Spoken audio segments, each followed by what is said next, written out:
Okay, here it is. I'm going to spray. Whoa, a little bit goes a long ways, but I was trying to do two things at once. That's going to hold it in place. Now I'm going to push this up and I'm going to smooth it out both directions so that when I start stitching again, there won't be any puckers. I need both hands to do that. Then I'm going to start stitching again.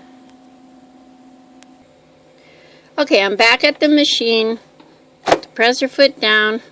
I double checked to make sure the back wasn't in the way. Now I'm going to press start. Now it's going to stitch out the rest of the top of the pumpkin.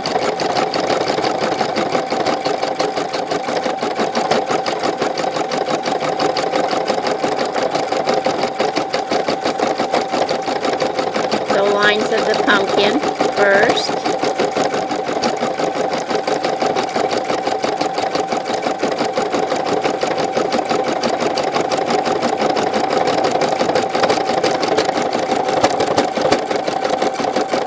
Looks like I could have pulled that material just a little bit tighter. This designer designed it to not have batting. I think it's because it's a small bag, but little tiny space I don't think is a big deal. Now that's the understitching for the outside of the pumpkin.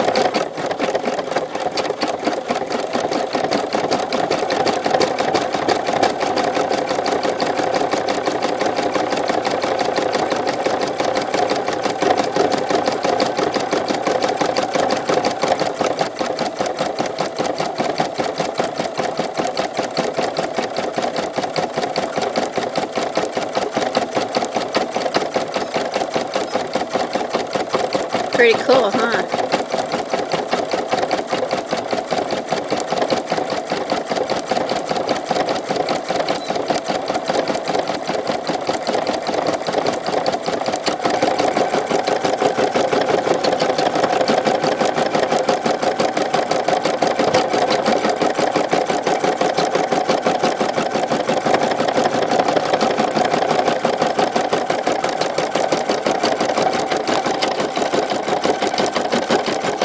Again, the understitching. A good designer always does understitching. There's several designs I've gotten that didn't have the understitching in them. Again, it looks like I should have pulled that a little bit tauter. But you know what? It's not perfect, and I don't care. I'm very proud of it anyhow.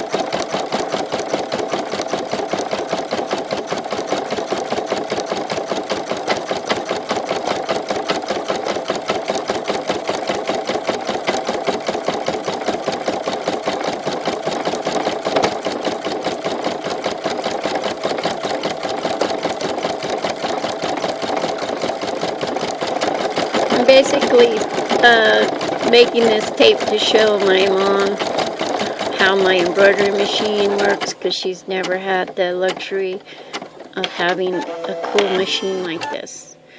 Okay, now I'm ready to put on the back.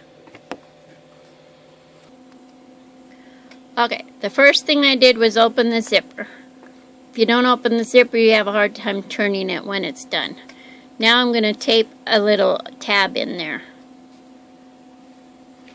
The tape goes like that. I'm going to put another piece over the zipper foot and the bottom of the tape just to keep it from getting in the way of the machine.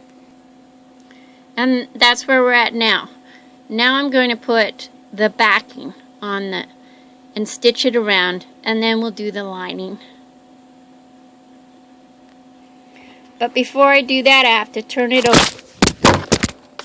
Whoops. Dropped the camera. Before I do that, I have to turn it over and pull up the lining and pin it in place so that the zipper will be exposed. Otherwise, we would have been in big trouble. So I'm going to pin that, and I'm going to do the front. Okay, we're back at the machine. I did what some people call fussy cutting. The back of mine is going to have a pumpkin right. Well, it's not going to be perfectly centered. because I was using scraps. But I wanted to make sure that pumpkin was on the back out of this print.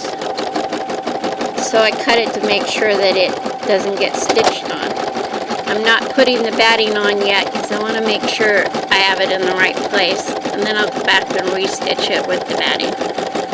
Really could do it without the batting because the backing piece is fairly heavy material. This is some fabric a friend gave me. She had made hospital scrubs out of it.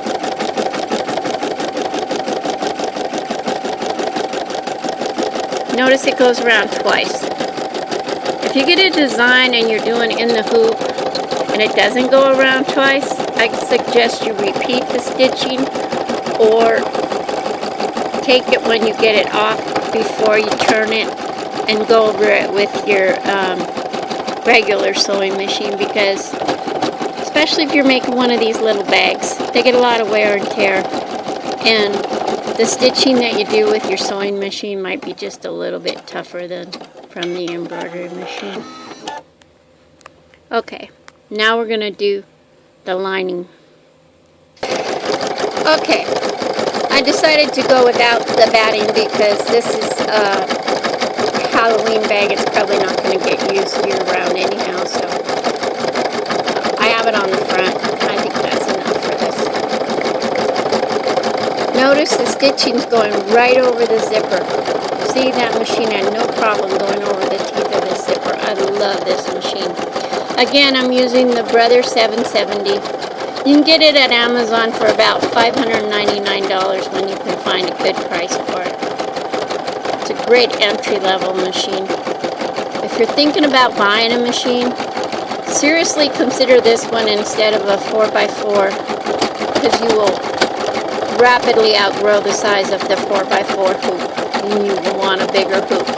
In the embroidery community, it's known as hoop envy. I want one that's bigger than this, but in the time being, I am making wonderful use of my limitations and enjoying it so much. Now, I left the opening in the lining because that's where we're going to turn it. The machine says finished sewing. So now I'm going to take it off and I'll show you what it looks like on the back. And then you'll have to visit my Facebook page to see the finished product. You'll see that at the end of this video on the screen. Thank you for watching. Have a wonderful day. My Facebook again is Facebook Blue Jeans Creations.